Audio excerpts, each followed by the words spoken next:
Good evening, viewers and subscribers, and welcome to a brand new Doctor Who footage today. So, yesterday, me and my friend Thomas Stevens, we were talking about our favourite episodes from Series 1 to Series 13.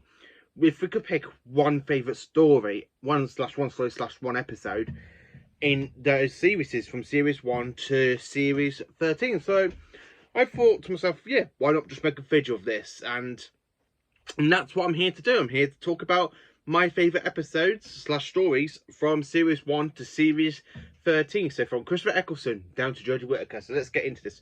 So for Series 1, my favourite episode has got to be Dalek, because it's Dalek, you know. Yes, it's got Daleks in it.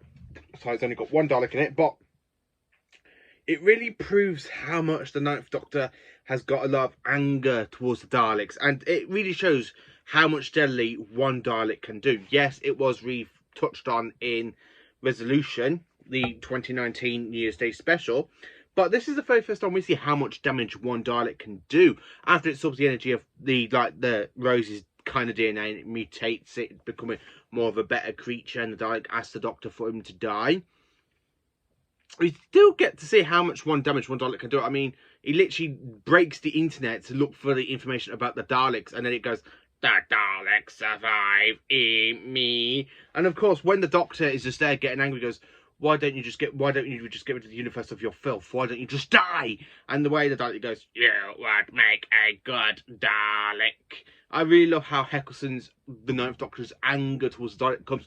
And when you kind of see the Ninth Doctor towards the end of the episode, he's there pointing this big, massive Tommy gun out to the Dalek. It's absolutely fantastic stuff. Really do enjoyable. So for Series 2, I have to pick this one as a two-part story, because I really enjoy this two-parter, even though it does have the lovey-dovey stuff going on between Ten and Rose. It's got a big Rise of Cybermen and Age of Steel. Now, this two-parter brings so much new Cybermen to us, because these Cybermen are from a parallel universe, from a parallel Earth, where the Cybermen are originally from Mondas. So basically, it's when the Doctor falls out of the time vortex into nothingness, and then of course into a parallel universe, and he discovers that John Lunik has created a whole army of new Cybermen, parallel Cybermen. It's really, really great how they're set up, and I really love the fact when they're literally there with the homeless people, and he's got the ears, it goes, "And turn to the left," and he's like, "Then turn to the right."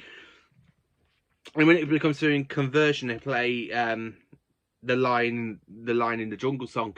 And I really do love this two-parter, even though it does kind of have the whole love triangle with Rose and the Doctor, or Rose with Mickey. I don't really care for the whole lovey-dovey stuff. And the fact is, though, yes, Mickey goes away and he becomes a better character for it, because he comes back later on in the series and he's a lot better character.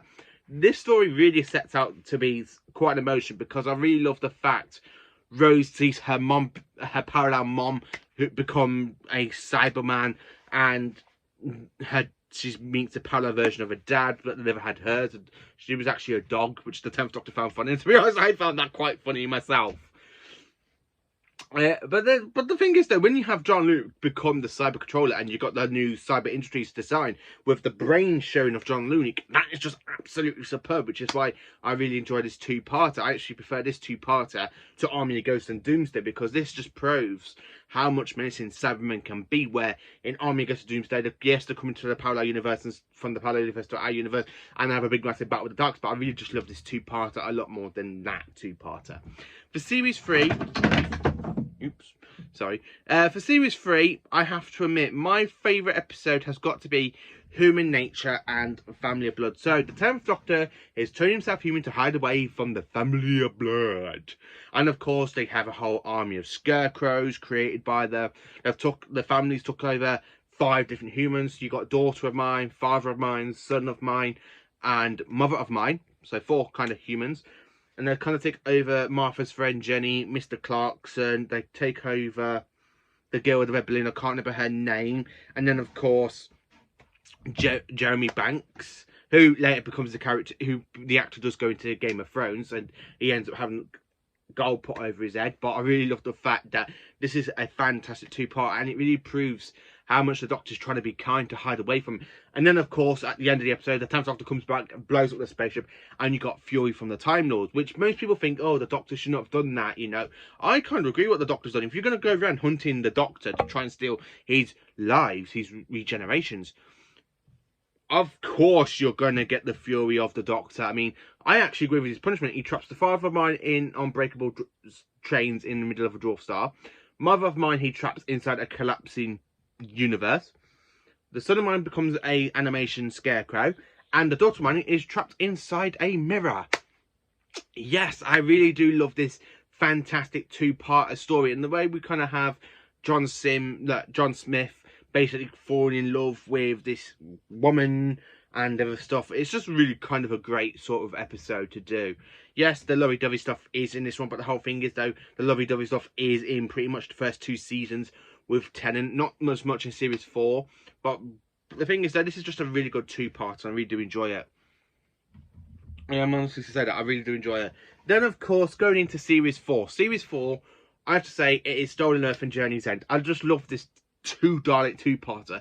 I consider this to be the best episode out of Series 4. So the Daleks have stolen the Earth, and what have we got? We got the return of Davros. We got a new Dalek Empire that's been created by Davros using his own DNA. So the Daleks kind of mutated from Davros, which really plays into the next story for Series 5 in Future of the Daleks. To create a massive reality bomb, and the Doctor and his children of time have got to stop the reality bomb.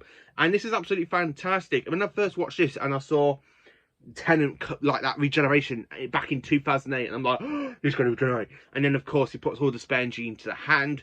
Diana trusts the hand. She becomes the Time Lord. The Doctor's got to wipe her memory, and bloody blah. But this is a really good Dalek two-parter because the Daleks are way more menacing than they have been in Series 2 and of course Series 3. We got a whole new Dalek Empire, and they've gone and stole the Earth. They've gone and stole 26 other planets, including Com and Poosh, the Lost Moon of Poosh, Pylavilia, and Clum. But the story is absolutely fantastic because we've got the Shadow Proclamation. They want to use the Doctor to go into war with the Daleks because this is an act of war, stealing planets. It's just an absolutely great, big, massive finale. And I really love it. This is my favourite two-parter story out of Series 4. It's honestly one of the best things about Series 4. I love the fact we've got Torchwood in this. We've got Sarah Jane in it with her son. We have calls to Maria and, of course, to Clyde. The German Daleks make no sense because I don't understand why they made the Daleks talk German. But the rest of it's just flat out amazing. I really love it. Series 5, my favourite episodes out of Series 5 has got to be Time of Angels and Flesh and Stone. When I first watched this back in 2010, I fell in love with it because it brings the Weeping Angels to a whole new kind of horrifying story. I mean, they go around snapping people's throats, stealing the voice box, trying to feed off the time energy in the crack of the universe. And then, of course, the Doctor ends up flinging him into the crack of the universe. And it's really great that the Doctor just does that. And I really do love this two-parter. It's really fantastic. And then, of course, when you got the Weeping Angel in in Amy's mind, and she's there counting down because the angel is going to kill her. And then, of course, it gets flinged into the crack of the universe to be fed off. Really great stuff. Series 6. Now, I'm not really too keen on Series 6, but my favourite episode is when a good man goes to war, because it literally sees the Doctor go around all the time and space collecting on his debts. We had Silurians, we got Zadu, we got Strax the Centauri, Madame Fastra, we got Jenny, you know, all against the kind of silence and with Madame Kavari, and then of course Colonel Runaway. I can't remember his like full name, and even the Headless Monks. And Dorian does end up having his head chopped off, and then of course we find out that Amy's child is just a puddle of goo. It's the flesh goo, because when you kind of see Amy there holding we think it's the baby, and when she gets turned into the flesh and drops. I love the fact when the Doctor's there screaming, goes, "A child, it's not a weapon. Give us time. She can be. She will be." And I love the way the 11th Doctor, literally, when she goes, "Oh, Doctor, fill you once is a privilege, but fill you twice the same way." I really love the way Rivers, like that whole Alex Kingston reads that kind of poem about when a good man goes to war. This episode will always be my favourite out of Series 6 because I absolutely love the fact We see the Doctor go around collecting all his debts. He goes and destroys a whole 12th Legion of Cybermen just to make a point. Just to make a point. And he goes and blows up a 12th Legion of Cybermen. This is the Doctor not to be messed with. And I really love when a good man goes to war, because it literally proves that how big the Doctor can become. Series 7, I have to say, my favourite episode is the Crimson Horror. This is the one episode out of Series 7, sorry, I physically enjoy. I mean, I really do enjoy this one. The Palastra gang are fantastic with Jenny, Strax and Fastra. I really love them. When you got the Doctor and Clara in West Yorkshire, and of course the Doctor kind of goes red in the face and they find bodies and stuff, and Clara's there and somehow survives. I mean, I love the way Jenny goes, Clara's dead, and the Doctor goes, she's a genuine. And then of course when Jenny goes, oh, to Fastra, no, he's got to help Clara, and he goes, long story. Again, the childlike of the Doctor is there with the sonic screwdriver, like pointing it, and then when she literally takes the cloak off to show the leathery stuff, the 11th Doctor goes, like, I really love the episode. I really do love this, the Crimson Horror. I love the little Mr. Sweet alien, like the little creature from the prehistoric Earth, and the way it leaves, and then you got Ada, who's been experimented by her mom, and she's there with the stick just whacking it, and the Doctor's face just goes, oh, not. I really love this episode.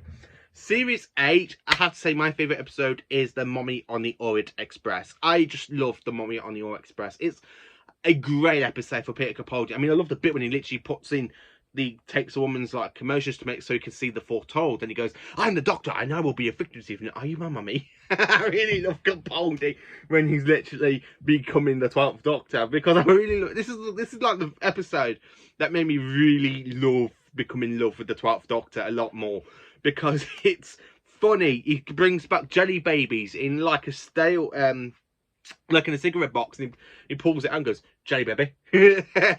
And the fact this is supposed to be like a kind of a last hurrah for him and Clara does go lie and say, no, Danny's fine with me travelling the TARDIS, and the Doctor goes, are you sure? Yeah, good. You know, I really do enjoy this this like whole story, and you said 2 parts of it, because Mummy on the Orient Express is just absolutely fantastic. I would have loved Perkins to become a companion, even though the Doctor did offer him a trip in the TARDIS. I just really love this episode, Mummy on the Orient Express. I love the fact when the Doctor says, no, I've just kind of saved your lives and let everybody on that space train just die. I really love the 12th Doctor's sense of humour. I really love this episode of Series 8.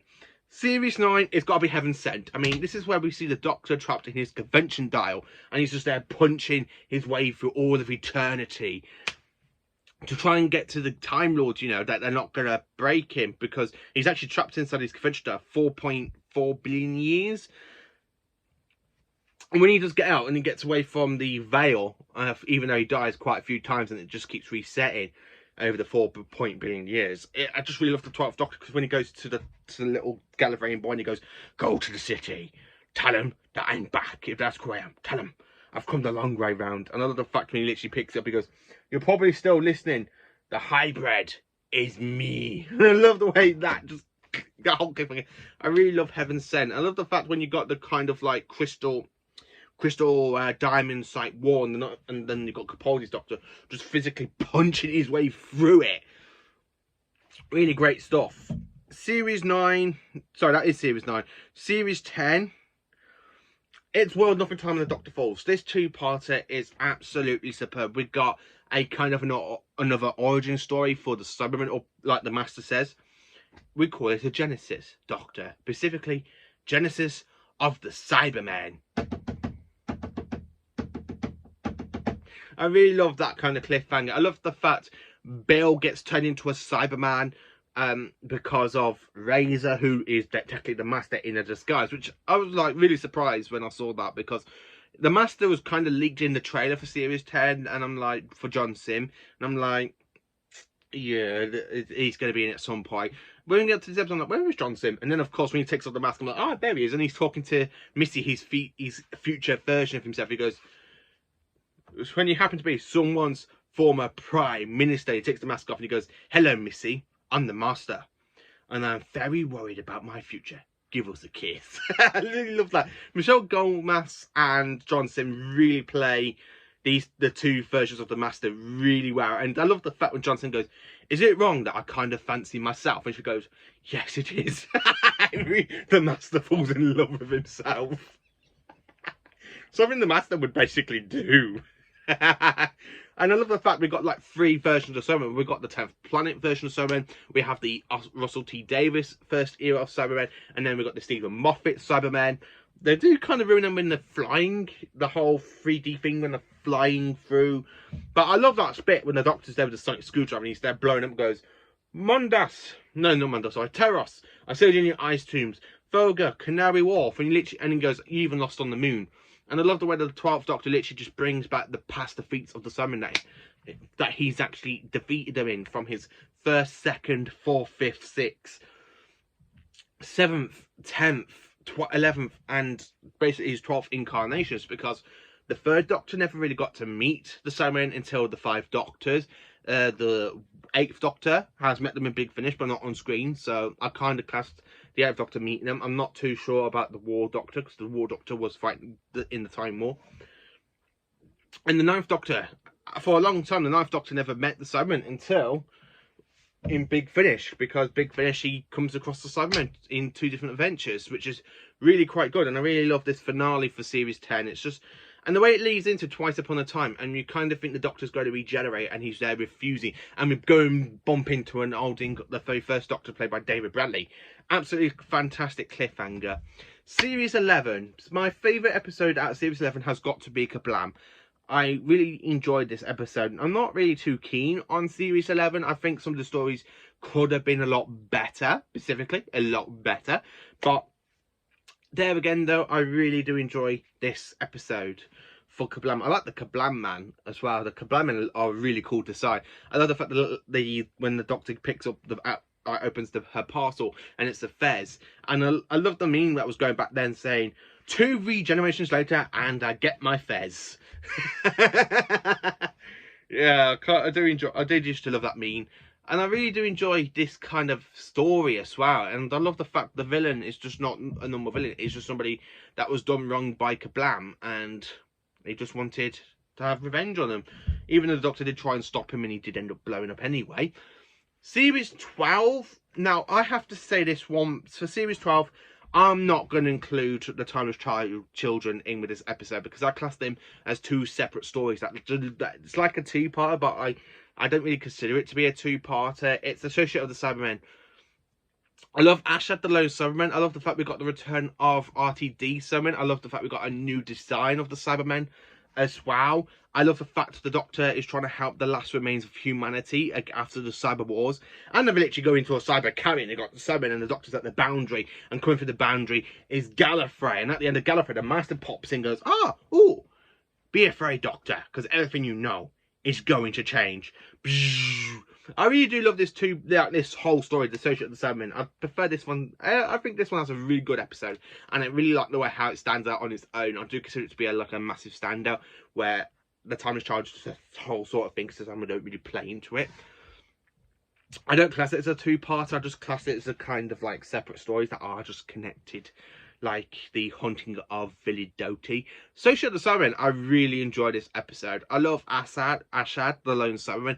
I absolutely did enjoy this Cyberman 2-parter, because since Rise of the Cybermen and Age of Steel, I felt like the Cybermen were just getting a bit boring from Series 5, 6 and 7 and 8. Series 10, that's when they come really massively.